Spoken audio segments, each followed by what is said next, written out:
Welcome back to Bombastic Nation and Ting. Back with another vibe for all you know what I mean? And Ting. And this one is going to be called 10 Mind Blowing Chinese Gods and Their Origins. Yes, we're going to look this up, you know what I mean?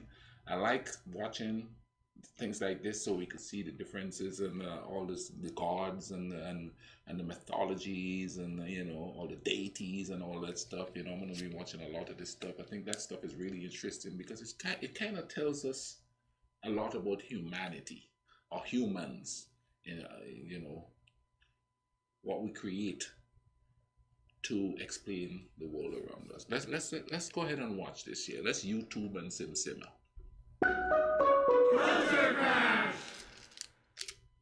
10 Chinese gods and their origins.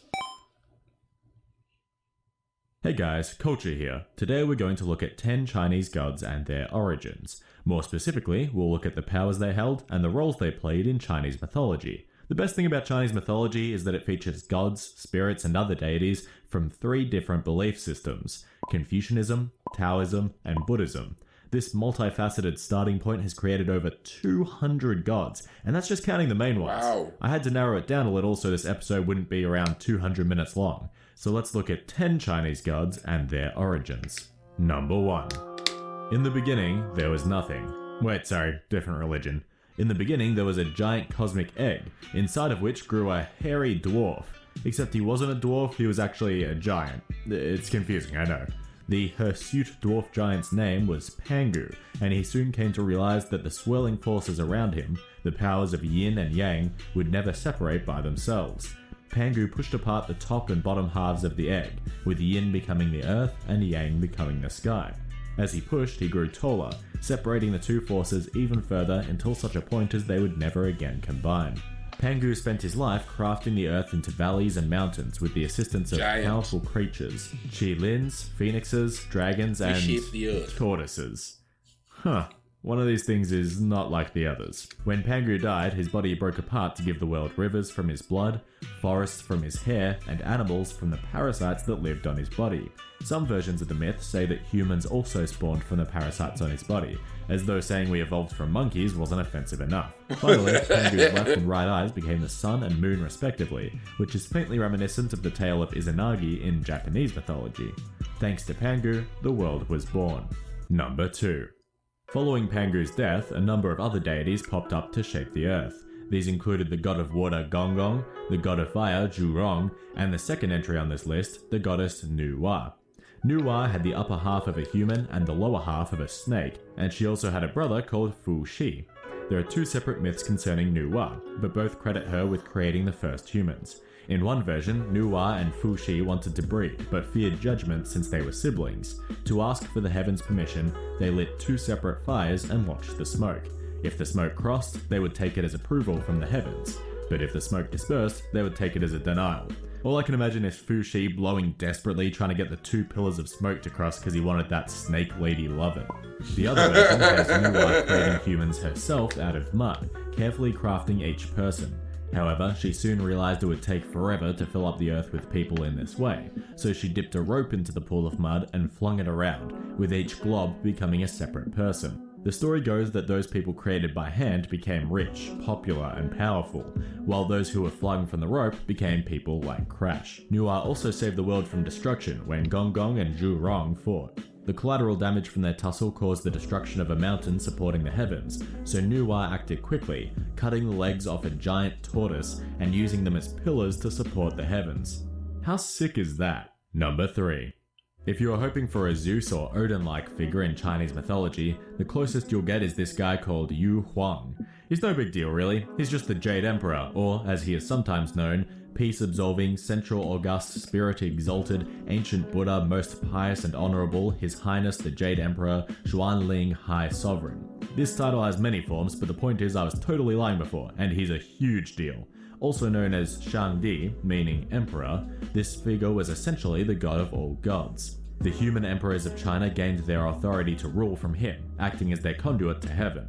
All the other gods work under him in this weird, deified bureaucracy that exists to protect the people of Earth and keep the world together. Following the Shang dynasty, Shangdi was conflated with the notion of Tian, meaning the heavens. That's how important the Jade Emperor was. His only equivalent notion is literally the heavens themselves. Tian alone was said to judge whether the ruling empire was worthy to lead its people, and, if necessary, end the dynasty.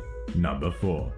In Chinese mythology, there exists a guarded paradise for the gods called Kunlun Mountain. In tales, this mountain is said to connect heaven and earth, heavily fortified by vast moats and steep cliffs. Yet on this mountain is a lush garden tended to by the goddess of immortality, Shi Wang Mu. Shi Wang Mu, meaning Queen Mother of the West, is depicted as an old woman with a leopard's tail and tiger's teeth. But there's no need to be scared of her. She only determines the lifespan of every living thing in existence with her powers of creation and destruction. On a brighter note though, she also hosts parties at her Golden Palace. Every year on her birthday, Shi Wang Mu invites the other gods over for a feast of monkey lips and dragon liver. If that doesn't satiate your appetite, the final course is a rare flat peach called a pantao.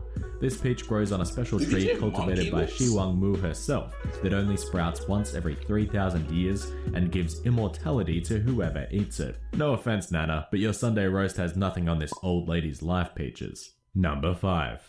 If you were looking for a mythology without some kind of painful judgment in the afterlife, you've come to the wrong place. In Chinese mythology, the god of the dead is Yamo, or King Yan Wang, an angry-looking old man who delivers punishments to the deceased who carry bad karma.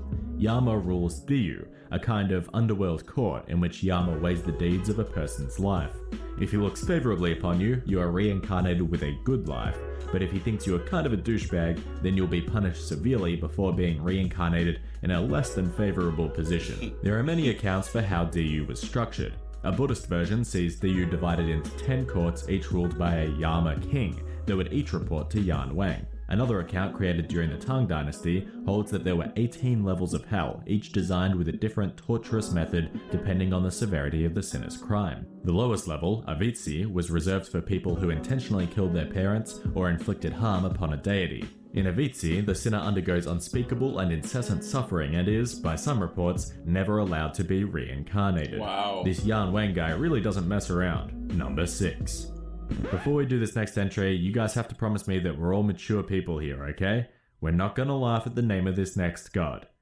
The Dragon King, also known as Long Wang, is the ruler of the seas. Okay, I don't want to focus on this too long, but look at the result you get when you search Long Wang on Google. I mean, are you kidding me? I braced myself for the inevitable penis jokes, but this came out of left field and destroyed me. Okay, moving on. The Dragon King comes in many forms, but perhaps the most popular version depicts 5 separate dragons that each has their own domain, season, and element. The green dragon, the red dragon, the white dragon, the black dragon, and their leader, the yellow dragon. Furthermore, each of the dragons represents one of the 5 Taoist elements: wood, fire, metal, water, and earth. The yellow dragon does not rule over a specific body of water, but rather exists to control the others and deliver the messages of the Jade Emperor to each of them in their houses at the bottom of the seas. Number 7. Guan Yin, the goddess of mercy, is by far one of the most popular goddesses, and as such has a rich backstory. Originally derived from an Indian male deity called Avalokiteshvara, Guan Yin was given her own origin story around the 12th century in a tale called The Legend of Miao Shan. In this story, Guan Yin begins life as Miao Shan, the daughter of Prince Zhuang of Chu. Miao Shan desperately wants to join a temple, committing her life to religion instead of marriage, but her father refuses. After much pleading, her father agrees, but tells the monks of the temple to assign Miao Shan so many chores as to make her time there unbearable. Miao Shan completes all the tasks set to her anyway. With the help of animal friends, she is lured with her kindness and generosity. Her father was a bit of a prick, so he decided to burn down the temple to stop her living there, but Miao Shan put out the fire with her bare hands. Prince Zhuang then decided enough was enough and had his daughter executed. Wow. But even then, Miao Shan was so full of goodness that she turned Diyu into a paradise. Yan Wang wasn't at all happy with this and exiled Miao Shan from Diyu. In doing so, Miao Shan became the goddess Guan Yin and looked over people from Fragrant Mountain. She wanted to help all people, but did not have the power to do so, so another deity gave her 1,000 arms with which to reach out to those in need. Needless to say, as one of the nicest goddesses, Guan Yin was and still is extremely popular in Chinese folk religion. Number 8. Chinese gods aren't all about being omnipotent creators of life. Some of them just have menial jobs like the rest of us. Take Zhao Shen for example, the stove god. Zhao Shen's job is to live above the stove of each family's house and take note of their actions throughout the year. Then, a week before Chinese New Year, Zhao Shen reports how good the family has been to the Jade Emperor, who himself decides whether to bring good fortune to that family in the coming year. Talk about big government, this bureaucracy literally sticks one of its agents right in the middle of your kitchen. Families in China have a number of methods to butter up Zhao Shen so he gives them good reports. Above the stove is a paper effigy of the god that is taken down on the 23rd day of the 12th lunar month. It's really colourful. Homeowners will smear honey on the lips of the effigy to sweeten his words, or, by some accounts, to seal his lips shut. The effigy is then burnt to release Zhao Shen up to the heavens, and firecrackers sent off to expedite his journey. Knowing that Zhao Shen will be away until New Year's, the family is free to perform disreputable acts like gambling and drinking, and then, when Zhao Shen arrives back, the family holds a feast and hangs a... Sounds familiar, don't it? Some people go to church on Sunday, then drink and fornicate and be adulterous and all that stuff during the week. Then they go back to church and Om Shanti all over again. New effigy above their stove. Number 9. This entry is a couple, the god and goddess of love, Niu Lang and Ji Nu. Their love was so strong that not even the heavens could keep them apart forever. Isn't that just so beautiful it makes you want to throw up on yourself? True. The couple first fell in love when they were stars, with Niu Lang being Altair and Ji Nu being Vega. However, Ji Nu was Shi Wang Mu's youngest granddaughter, and she forbid the two from seeing each other, exiling Niu Lang from the heavens and condemning him to the life of a lowly cowhand. Ji Nu became the weaver of clothes for all the other gods, but she was still forlorn. One day, her sisters decided to visit a place called the Lotus Garden on Earth, and invited Ji Nu along. They disrobed and bathed in the waters of the Lotus Garden. Suddenly, one of the girls spotted a man spying on them. Ji Nu's sisters grabbed their robes and fled, but Ji Nu's robes were missing. The man approached with Ji Nu's robe in hand, and she realized it was her long-lost love, Niu Lang. He had been instructed by his cow friend, literally a cow, that if he stole the red robe from the Lotus Garden, that he would find his wife. Now usually, most girls would say, "That's really creepy, get the hell away from me," and spray mace in the guy's face. But Ji Nu thought this was romantic for some stupid reason. They fell in love once again, living on Earth, but Shi Wang Mu soon found out and retrieved her granddaughter. Niu Lang chased after her, loudly proclaiming his love, and Shi Wang Mu was so moved by his words that she made an agreement. He could live in the heavens once more, but could only meet with Ji Nu on the 7th day of the 7th lunar month. This day is now Chinese Valentine's Day, when they hold the Qi Shi or Double Seventh festival. Number 10. As with everything in life, this list ends up back at money. Kai Shen, the god of wealth, is unsurprisingly very popular in China. Shrines to the rich deity are abundant both in people's houses and in workplaces, purported to bring wealth to those people under his care. Kai Shen is depicted as a man draped in fine silk robes and holding awesome-looking ingots of gold in the shape of a boat, called yuan baos. Kai Shen wasn't all about that sweet renminbi though. He also represents having a rich life with good fortune in other aspects of the family's well-being. Apart from essentially being the treasurer for the Jade Emperor's bureaucracy, Kai Shen also had the ability to turn iron to gold and rode the baddest steed in Chinese mythology, a black tiger. He's so cool that he even made me use the word baddest, a grammatically incorrect slang term. I have to wash my mouth out with soap now. Chinese culture has really benefited from all its many influences, creating some truly unique gods. However, this also means that there are about a dozen different versions of every story, so I've just picked my personal favourite tales for this list. We'd love to hear some other versions and different Chinese myths in the comments. Okay, let's stop that here. That's kind of cool. But you notice what is popular, the god that's popular now in China is the one for money. Almost every religion, man just goes back to greed. They always do. And you know, you will notice a pattern there if we pay attention to stuff like this. We'll notice a pattern. You know what I mean? Why wouldn't, listen, all these different cultures in the world, we could learn something from each other, man. Certain things that we do that don't work, we could probably learn from them. I mean, we've been doing it already, but we're not doing it to better human beings. We're doing it to better the money thing. You know what I mean? We're doing that to gain material stuff instead of to gain love and wisdom and understanding and stuff like that. You know what I mean? It seems like people take certain religions and just make it a money thing, or they demonize it because they think what they believe is better than that other person's stuff.